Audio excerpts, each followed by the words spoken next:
My name is Jackie Murray. I'm with Ask a Tech Teacher. I'm your guide through these 32 lessons in the Structured Learning Technology curriculum. We're in 4th grade, and this is lesson 18. This is on graphic organizers. Students have done a lot of graphic organizers if you've been using this curriculum, probably every year.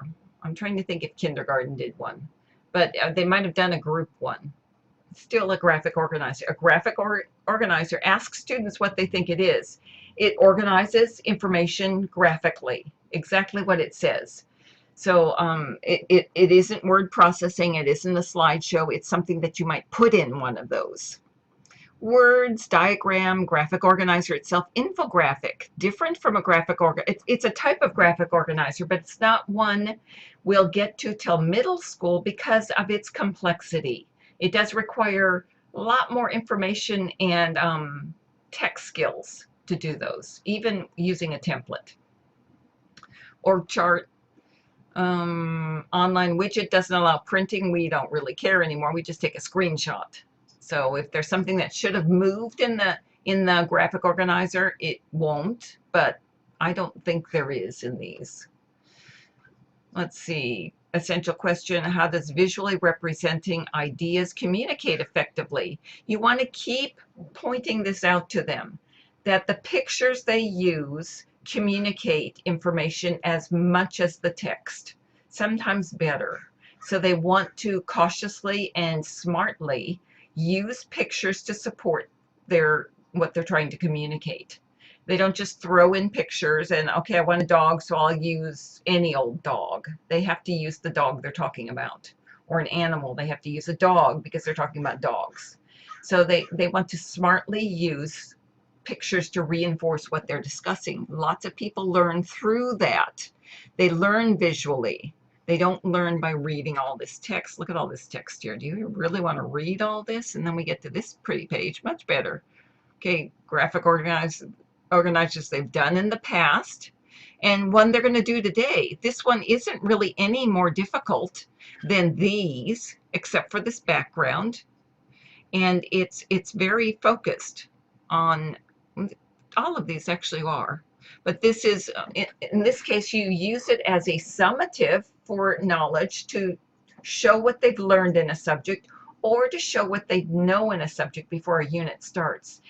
The students don't research to prepare for this. They'll do a central theme of, say, rainforest. You pick the theme. It can be anything you want. 5 fast facts about that topic around the edges. It could be the name of a book and 5 fast facts. It could be a story with character, setting, plot, I don't know, whatever other 2 you want, motivation and something else, author. So it could be those that they don't research this, they just do it from what they know. In that way, you might do it as a group, you might do it as an individual. I'll leave that up to you. But you can see, if you look at this, you quickly see, okay, the background, that kind of looks like a rainforest. You the main theme, you see that, you see there's 5 supporting ideas, so you get a pretty good idea of what's going on here without having read anything except maybe the central topic.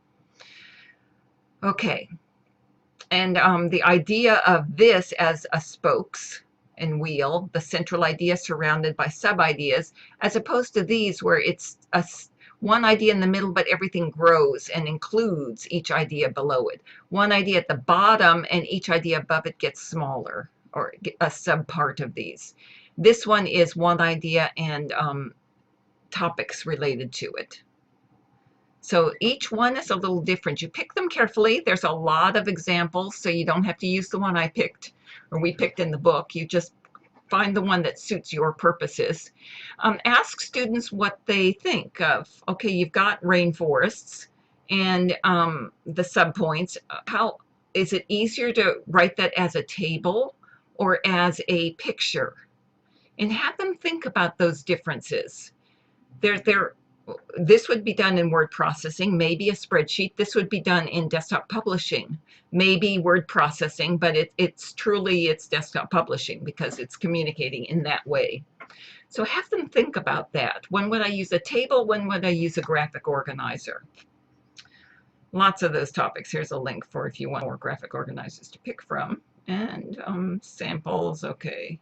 They'll put the graphic organizer in, they'll find the picture safely. Every time you go on the internet, remind them how to do that safely and how to take pictures that they legally can use. I think that's it. Print, publish, share when they're done. This is a 1-week project because they're not researching. So you can share a project suited to a graphic organizer. Okay, yeah. And there we go. And let me see if I missed anything in this one. Oh, samples of graphic organizers. This is interesting. A calendar is a graphic organizer. The home screen on an iPad or a smartphone is a graphic organizer. The organization chart for a company, or in this case, the Army, you have colonels, captains, sergeants, privates. I wonder if I did that wrong. So that's general. The generals are Army. So that's the organizational chart of that. So these are good examples that students might recognize. And this is in their student workbook. Now, if you don't have something like this where you're going to embed the graphic organizer, don't worry about it. You can make one in Kidspiration or even Google Draw. You can Educreations has it. This is a spot where they can draw out what they have, rough it out with themselves or with a partner, and draw what they're going to do, like this one over here, but this is not our spokes and wheel idea, and then transfer it to the graphic organizer when they find it. So this is a spot where they can actually use their annotation tool and draft it out. I think that's it. All right, guys. Let me know if you have any questions. Love talking to you. Otherwise, I'll see you in a week. Bye.